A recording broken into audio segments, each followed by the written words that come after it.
Hi everyone. Uh, Today's subject is a very well known and common one. It's about polygamy in Islam, but it's like probably like you've never heard or known before. Okay, now misconception of Quran is very familiar amongst Muslim in particular, as well amongst non-Muslim. One of these misconceptions is really polygamy. Both Muslims and non-Muslims think it is a privilege granted to Muslims, but ironically for some, they think that it is granted because Muslims are or think of themselves sexually potent, virile, and masters of copulation, which is ridiculous. For other, a socio-religious prestige and very rarely socio-religious benefactor. It became a fashion in certain parts of Islamic countries. No need to name any, everybody knows it well. It is even considered like a competition between fellow man and even a vanity. Especially if someone is wealthy in the sense of being able to support two households, not forgetting in some cases and scenarios the man maliciously or innocently managed to keep at least two of his women in one household, maybe liking to practice what's called in the sex world triangle, or maybe doing it. I'm sorry to say, but this is a possibility. The poor women are either hopeless and helpless or as vicious as he may be. So now that I've exposed the bad aspect or the bad side of polygamy in Islam, it's not actually in Islam, but it's amongst Muslim people or Muslim fellows, whatever. But due to misconception and misinterpretation, all this, as I explained. Now, allow me to read unto you and analyze and explain to understand perfectly the only two straight verse in the Quran talking about our subject. One in Surah, both of them actually, in Surah 4 An-Nisa.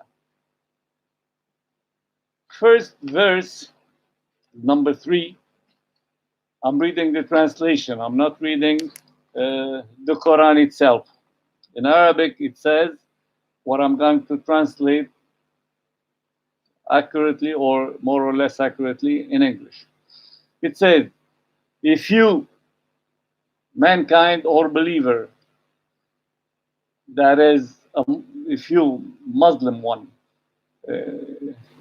in particular, probably, if you fear that you shall not be able to deal justly with the orphans, listen to this, the word orphans.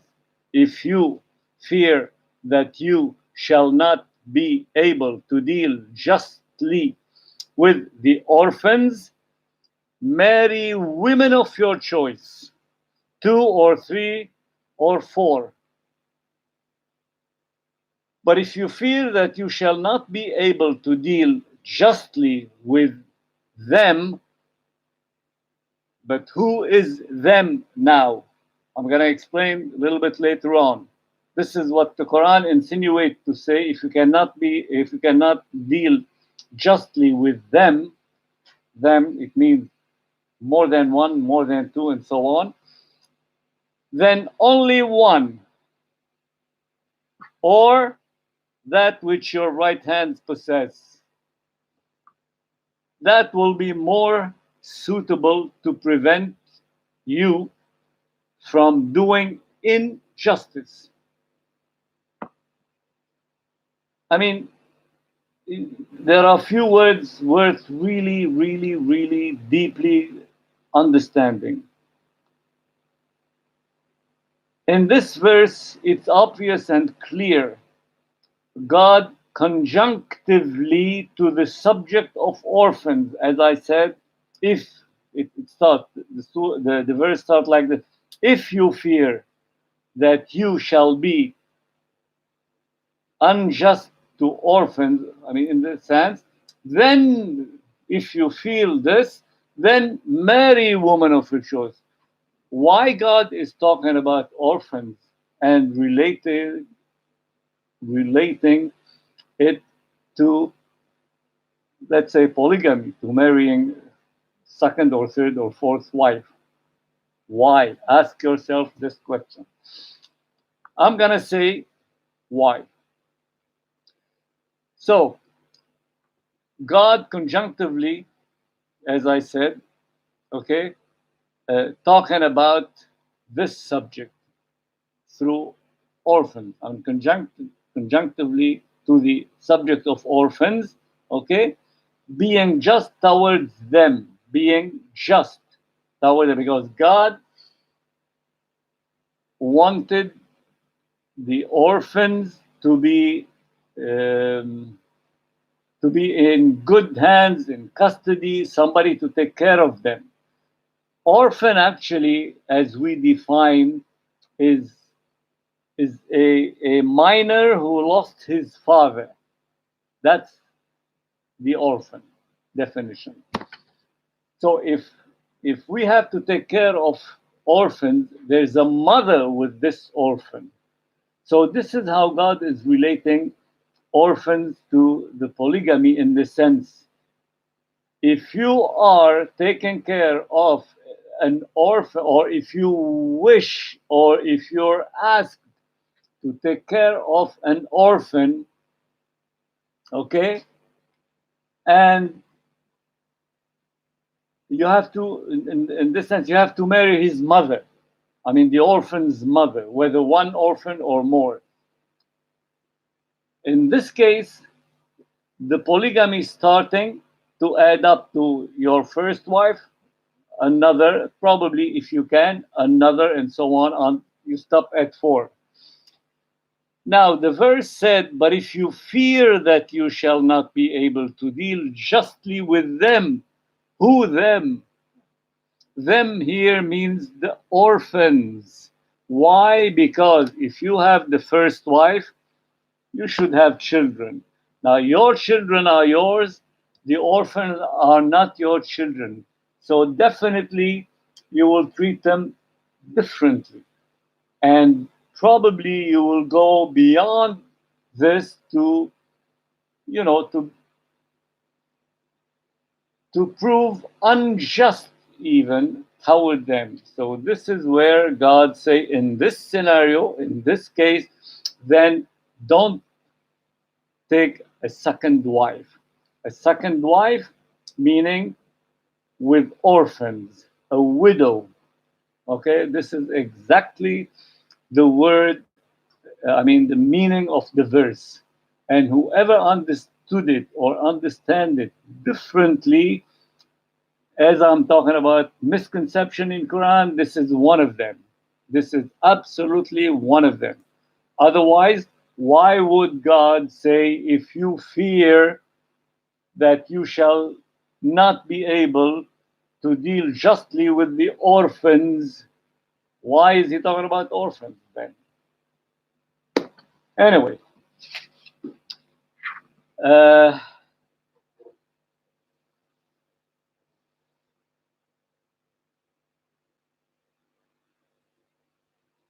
now there's no, normally there's no obligation. I mean, no one is obliged to marry a second wife for any reason, that is, unless he so wishes.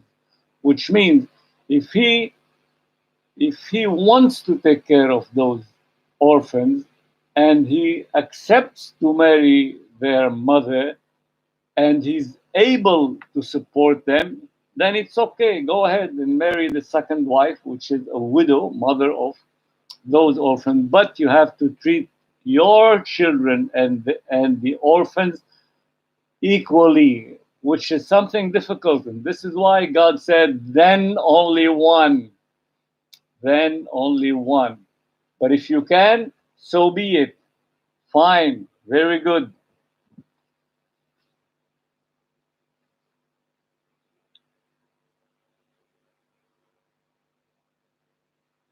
Well, this is exactly what it means.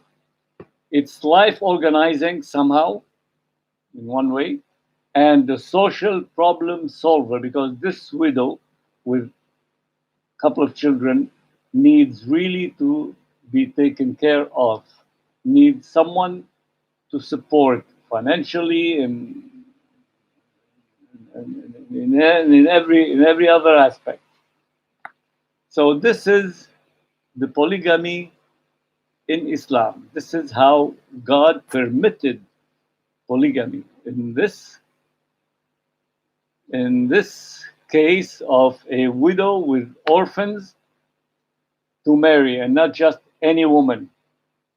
Otherwise, it become like I started to expose the idea is a fashion, is a vanity, is blah blah blah whatsoever. Now, the second verse, it's number 129, I guess. Yes, number 129. The first verse is number 3 for whoever wants to check it out. Number 29, it says, the only two verse that deals with, with this subject. And actually, the second verse deal generally with the issue of marriage. Now, the second one said, you are never able to do justice between women, meaning, even if you wished, which is right. We know practically it is, definitely, because of whatever, you will prefer one on the other, so you cannot treat them justly. So if you're not able to deal justly with them, even if you wish, but turn not away from her altogether, so as to leave her hanging in the air, which means don't. Anyway, I'll come to the explanation. I'll have to read the verse, all the verse. I'll repeat the verse. You are never able to do justice between women, even if you wish. This is God's word. But turn not away from her altogether, so as to leave her hanging in the air. If you come to a friendly understanding and practice self-restraint, Allah is oft forgiving and most merciful, which is better. Have an understanding and resolve your problem, resolve this issue in order to have normal relation. This is in general for marriage, and maybe we can apply it in particular in polygamy case for the widow or the second wife in this case. Now, in this verse, further explanation and clarification and solution for marriage in general, as I explained, comprising cases of polygamy as well, stating to be fair and just to women. This is the message of Islam. Be kind to her. She's the mother of your children. Treat her nicely. Although we are human, we err, we get mad and angry, and we prefer one more than the other, and so on. But we should not exaggerate. We have to keep our human feeling. We have to keep our kindness, our love, our compassion, and so on.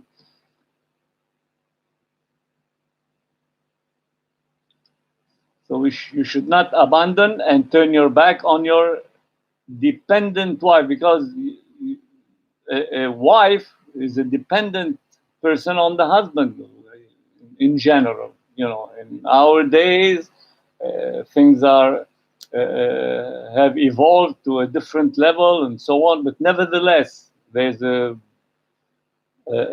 masculine responsibility, head of the family, and so on. Dependent. Better refrain from harming or hurting. Come together to common sense. This is what God suggests. This is what the verse is talking about.